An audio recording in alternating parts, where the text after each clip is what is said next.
What happens when a royal tries to become a wine mogul? Well, grab your popcorn because we're about to dive into the most entertaining wine fail of 2024. And trust me, you're going to want to stick around for this train wreck. Hey everyone! If you thought celebrity wine brands couldn't get any more ridiculous, think again. This week, the internet is absolutely losing it over Meghan Markle's latest wine marketing attempt, and honestly, I can't stop laughing. So here's what happened. Meghan's wine brand American Riviera Orchard just dropped some new tasting notes that are so bad, they're actually good. We're talking meme-level content here, people. Picture this, you're scrolling through Instagram, probably procrastinating on something important, when suddenly you see a wine described as crisp like an apple and tastes a little like one, too. Now, I don't know about you, but when I'm drinking wine, the last thing I want it to taste like is the sad apple that's been sitting in my fridge drawer for 3 weeks. But apparently, that's exactly what Meghan's rosé is going for. The post came from Lisa McKinnon, a food blogger with over 22,000 followers who got name-dropped in Meghan's story. And let me tell you, the internet had thoughts about this apple comparison. One absolutely savage commenter wrote, "This rosé has the identity crisis of a debutante on her 3rd gap year, opens with vague stone fruit, flirts with green apple, finishes abruptly like it remembered it left its beer kin at Soho farmhouse." I mean, come on. That's poetry right there. But wait, it gets better. According to people who've actually tried this wine, and I feel sorry for them, the only thing crisp about it is how quickly it goes from glass to sink. Ouch. And here's where things get really interesting. Meghan's marketing strategy seems to be playing some kind of twisted fruit guessing game. One day her wine has stone fruit notes, the next it's apple, and honestly, I'm waiting for the day she describes it as having hints of emotional damage and distant Hollywood dreams. Now, let's have a little wine education moment here because apparently someone needs to hear this. Ready? Apples are not stone fruits.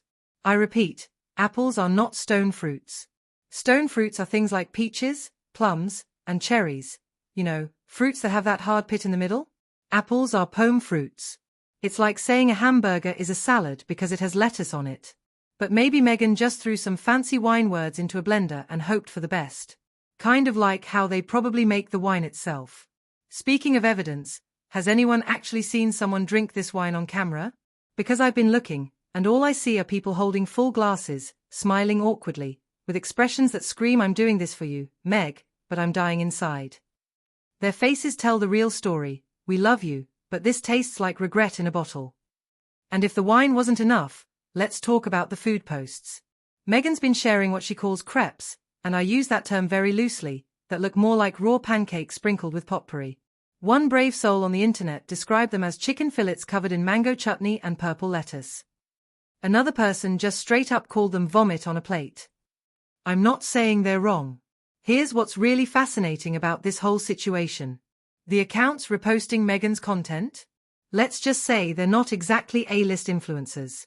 We're talking about manicure bots with 214 followers whose biggest claim to fame is 2 bikini pics and reposting Meghan's fermented disaster. The Queen's corgis probably have more Instagram engagement at this point. But here's my favorite theory that's floating around the internet. Picture this scenario. Meghan brings bottles of her wine to parties, guests take polite sips, then quietly sneak into the kitchen where the staff dumps it down the sink and refills their glasses with something actually drinkable. Meghan walks around, sees all these empty glasses, and thinks, "Wow, everyone loved my wine." Meanwhile, the guests are just grateful their taste buds survived the evening. Look, we've all been there, launched something we thought was amazing only to have it completely flop. But there's something almost beautiful about the complete disconnect between Meghan's vision and reality here. She probably thinks she's redefining luxury lifestyle branding. In reality, she's given us some of the best unintentional comedy content of the year. This whole situation really makes you think about celebrity brands, doesn't it? Just because someone's famous doesn't automatically make them good at everything. Sometimes a duchess should just stick to being a duchess. And honestly, the internet's reaction to all this has been absolutely golden. The memes alone are worth their weight in, well, certainly more than this wine.